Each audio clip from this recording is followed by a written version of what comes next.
श्रद्धालुओं प्रणाम।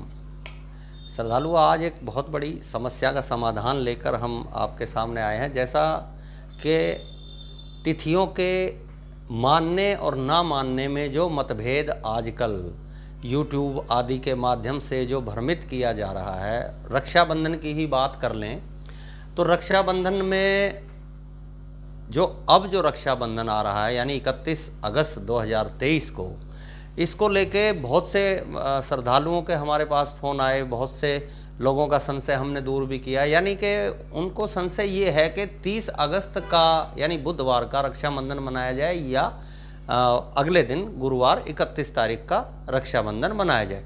तो यहाँ एक बात हम आपको दुरुस्त ये कर दें कि जो ब्राह्मण या जो विद्वान लोग इस बात को लेके थोड़े से भ्रमित हैं या भ्रमित करने की कोशिश कर रहे हैं समाज को, उनसे आग्रह करके और श्रद्धालुओं को मैं ये समझाना चाहूँगा कि तिथि के मान को लेकर अगर कोई विद्वान अपना तर्क या वितर्क सबके सामने रखता है तो उसमें कहीं ना कहीं भेद और कहीं ना कहीं संशय बिल्कुल आएंगे।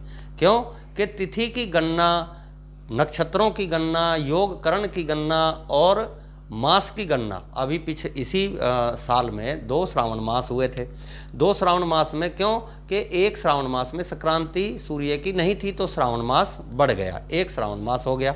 तो वहाँ वो विद्वान लोग कहाँ गए थे, वो 2 को 1 कर सकते थे। अगर तिथि के घटने बढ़ने के मान से ही वो लोग खुद को विद्वान समझते हैं तो एक पर्सन मैं उनसे ये करना चाहूँगा कि मान लीजिए कि 30 तारीख को ही हम रक्षाबंधन मना रहे हैं। ठीक, 30 तारीख को रक्षाबंधन का मतलब है कि 9 बज के पंचांग के अनुसार भद्रा जब भी लग रही है या भद्रा जब तक खत्म हो रही है, उसके बाद हमने अगले दिन यानी पूर्णिमा को ये देख लिया कि अगले दिन पूर्णिमा उन विद्वानों के अनुसार मान लीजिए 9 बजे तक है अस्तु। यानी कि अब ये कह के भ्रमित किया जा रहा है कि 9 बजे तक आप रक्षाबंधन कर सकते हो और उससे पहले 30 तारीख को कर सकते हो। तो 31 तारीख को जो रक्षाबंधन होना है यानी वो पूर्णिमा में 9 बजे तक होना है। समझना एक एक बात को। जब 9 बजे तक उन विद्वानों के अनुसार से यानी 9 बजे तक पूर्णिमा रही तो अगले दिन 9 बजे तक पंडित जी महाराज आपके हिसाब से प्रतिपदा होनी चाहिए। उसके अगले दिन आपके पंडित जी आपके हिसाब से द्वितीया होनी चाहिए। लेकिन पूर्णिमा के तुरंत बाद प्रतिपदा तो है ही नहीं। उन 24 घंटे को पंडित जी कहाँ अपनी बुआ के घर लेके जाएंगे? इस बात का मुझे कोई जवाब दे दे। यानी जो तिथि की कैलकुलेशन को गड़बड़ा के कि इतने बजे तक ये तिथि है, इतने बजे तक ये तिथि है, इतने बजे तक ये तिथि रहेगी, आप एकादशी का ये करो। कुछ तिथियां ऐसी हैं उस समय की जिनमें पारणा यानी कि कोई व्रत उद्यापन हम करते हैं तो वो ही तिथि लेने के बाद अगली तिथि में पारणा होती है। निर्णय संधु का निर्णय है, लिखा भी है निर्णय संधु ग्रंथ में अस्तु। यानी कि जो तिथि घटा बढ़ा के लोगों को भ्रमित कर रहे हैं उनसे मेरा तो ये एक सवाल है कि अगर तिथि आपके हिसाब से ही चले, आप जब कोई तिथि 9 बजे तक, अब देखिए श्री मणिराम पंचांग है, मैं आपको एक इसके हिसाब से समझा देता हूं कि बताया है कि बुधवार को 30 तारीख को यानी कि भद्रा जो है 10:59 से शुरू होकर 21 बज के यानी 9 बज के 2 मिनट तक भद्रा रहेगी। ठीक है, उसके बाद भ्रमित क्या कर रहे हैं कि अगले दिन पूर्णिमा कितने बजे तक है यानी 7:06 तक मान लिया। लेकिन इस तिथि की गणना से क्या उन पंडितों के हिसाब से या उन विद्वानों के हिसाब से ये पंचांग चलेगा जो ये कह रहे हैं कि 7:06 तक जो है ये तिथि रहेगी, पूर्णिमा रहेगी? शास्त्रों का ही मत है कि याम में तिथि समुन्नम उद्यम याति भास्करा, सा तिथि सकल गया दान अध्ययन कर्मेशु के। जो तिथि सूर्य उदय में प्राप्त हो जाए वही अगले दिन तक सूर्य उदय तक चलती है और उसी में हम संकल्प आदि, कन्यादान है, हवन है, पूजन है, जो भी अनुष्ठान विद्वान लोग करते हैं वो उसी तिथि में होते हैं। अगर हम ये अपना लॉजिक लगाएंगे कि पूर्णिमा आज 7:06 तक रहेगी और इसी में आप रक्षाबंधन कीजिए तो अगले दिन पंडित जी महाराज आपके हिसाब से 7:06 तक प्रतिपदा होनी चाहिए। तो प्रतिपदा तो अगले दिन देखिए, दूसरा पन्ना आप खोल लीजिए, दूसरे पन्ने में लिखा है कि 1 सितंबर को द्वितीया है डायरेक्ट शुक्रवार को। तो जो ये 24 घंटे पंडित जी 7:06 से और अगले दिन 7:06 तक आपके हिसाब से थे, तो यहां प्रतिपदा होनी चाहिए। लेकिन पंचांग करता क्यों कि ज्योतिष की कैलकुलेशन में अड़ंगा आपको लगाने की जरूरत नहीं है और ना ही श्रद्धालुओं को भ्रमित करने की जरूरत है। यही भ्रमित कर करके लिखा भी हुआ है, देखिए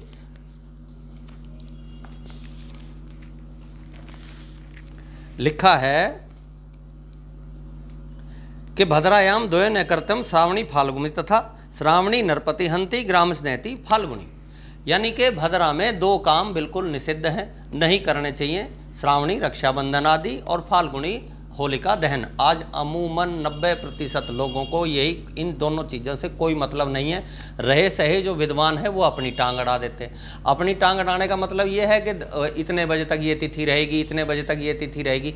अगर आप इतने ही तिथियों की कैलकुलेशन के हिसाब से चलते हो तो पंडित जी आपके हिसाब से या विद्वान जी आपके हिसाब से तो वो तिथि जो आप तिथि एक दिन का निर्णय लेके 7:06 तक बता रहे हो, तो आपके हिसाब से तो दिन 7:06 तक वही तिथि बढ़ती चली जाएगी। यानी प्रतिपदा, द्वितीया, तृतीया, चतुर्थी, जो उनके बीच में तिथियां घटेंगी, उन 24 घंटों को आप कहाँ एडजस्ट करोगे, मुझे ये बता दीजिए आप।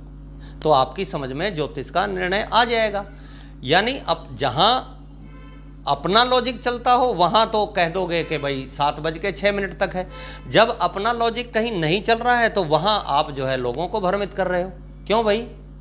यानी आपके हिसाब से मार्गदर्शन जो आपने करना चाहिए वो आप उन लोगों को भ्रम में डाल के अपना तो नाश हो ही रहा है, दूसरों का भी नाश कर रहे हो। लिखा हुआ है साफ साफ। दूसरा देखिए मणिरा और भी लिख दिया कि विद्वानों को चाहिए कि जनता को यथाशक्ति, जो हमारे निर्णय संधु हैं और बतेरे ग्रंथ हैं, अनंत हैं, उनके अनुसार अगर कोई हम बात किसी यजमान का भला करने में लगाते हैं, अपनी बुद्धि का, अपने यश का, अपने तेज का उपयोग अगर हम उन ग्रंथों को पढ़ो, लेकिन बताने के पहले खुद भी उसमें मनन चिंतन करना चाहिए। निर्णय संधु जो हमारा ग्रंथ है, अनंत ऋषियों के उसमें निर्णय लिए गए हैं, लेकिन फिर भी उसके बाद भी सब ऋषियों ने अपने मत से अलग अलग तिथि, अलग अलग वार का अलग अलग प्राकट्य किया है कि ये तिथि ऐसा है, इसमें ऐसा करोगे तो ऐसा होगा। ऐसा कोई वैध नहीं बताया, लेकिन फिर भी एक जो फाइनल निर्णय जो बताया गया है कि इस तिथि में ऐसा करने से ऐसा होगा। अब देखिए कई कहेंगे कि 2 अमावस बता दी पंडित जी, 2 पूर्णिमासी बता दी, तो इसमें एक बात समझने की क्या है, अगर पंचांग में कोई किसी भी पंचांग में 2 दिन पूर्णिमा लिखी है या 2 दिन अमावस्या लिखी है, तो जो कला चंद्रमा की एक दिन में बढ़नी चाहिए, अगर 2 दिन अमावस्या है तो दोनों दिन चंद्रमा दिखाई नहीं देगा। ये ज्योतिष का चैलेंज है और ऐसा ही पूर्णिमासी पे लागू होगा। यानी कि अगर 2 दिन पूर्णिमा किसी पंचांग में कभी किसी भी मास में लिखी है तो दोनों दिन पूर्णमासी को चंद्रमा पूरी अपनी कला पे रहेगा, घटेगा नहीं। सीधी सी बात। तो यहां अपना लॉजिक क्यों लगाया जाए? अपना लॉजिक लगा के हम सिवाय दूसरे श्रद्धालुओं को भ्रमित करने के और कोई हम उसका कुछ भी इसको कह सकते हो, यानी अपना हम मत उनको बता नहीं चाह रहे या बता के हम उस पर अडिग नहीं होना चाह रहे। तो मेरा तो यही अनुरोध है कि ये जो बड़े बड़े त्यौहार वैदिक परंपरा से, दूसरी बात एक जो है लौकिक जो हमारे चल रही है, पहले चलो नहीं था इतना ज्ञान या जो है अज्ञानता थी या जो मर्जी या विद्वानों की कमी थी। आजकल तो विद्वान जो है कहते हैं नाना शास्त्र विचक्षणा मूर्खा इति निंदता, यानी पढ़े लिखे कम हैं और शास्त्री आचार्य सब हैं। कोई आचार्य शास्त्री से नीचे तो पंडित है ही नहीं, जो हैं सब हमें तो सब मिलेंगे, वो सब आचार्य और शास्त्री मिलेंगे। यानी उस समय में भी बहन बेटियां जब रक्षाबंधन पे कभी अपने मायके आती थी या जाते भी थी बांधने अपने मायके में, तो वो तिथिवार का कोई विशेष उपयोग नहीं करती थी और उनके सर्वमंगल हमेशा हुए हैं, कल्याण हुआ है। यानी आज जो भ्रम जो पैदा लोगों को बता के पंचांग में लिखा हुआ है, देखिए मैं इसमें शायद दिखाई नहीं देगा, लिखा हुआ है कि पूर्णिमा पुण्य रक्षाबंधन पूरा दिन शुद्ध है, मोटे अक्षरों में हेडर दिया हुआ है 31 तारीख गुरुवार को। तो हम जब हमारे पंचांग में लिखा है तो हम अपना लॉजिक क्यों लगाएं? भाई हमारा इसमें क्या जा रहा है कि अरे जैसा आप 30 को मनवा रहे हो वैसा 31 को मनवाओ, फिर 30 तारीख को भद्रा है तो भद्रा। दूसरी बात समझने की क्या है कि भद्रा में तो वैसे ही रक्षाबंधन नहीं होता। दूसरा जो पॉइंट है कि रक्षाबंधन हमेशा पूर्णिमा को मनाया जाता है, तो पूर्णिमा अगले दिन है, क्योंकि बुधवार को तो चतुर्दशी है। और चतुर्दशी का तो किसी पंडित ने, किसी विद्वान ने ये नहीं बताया कि चतुर्दशी इतने बजे तक है और इतने बजे तक बांध लो। चतुर्दशी देखिए कितने बजे तक बता रहा है, रात को 10:59 तक चतुर्दशी है बुधवार को, और 21:02 तक भद्रा रहेगी। यानी कि चतुर्थी का मान जो है पंडित जी आपके हिसाब से अगर चला जाए तो आप कह रहे हो कि 21:02 के बाद आप रक्षा सूत्र बांध सकते हो, एक पॉइंट। दूसरी बात, पंचांग कह रहा है कि जो चतुर्थी है यानी कि 14 जो तिथि है वो 10:59 तक यानी 11 बजे तक है। तो दोनों बातों में तो भेद यहीं आ गया।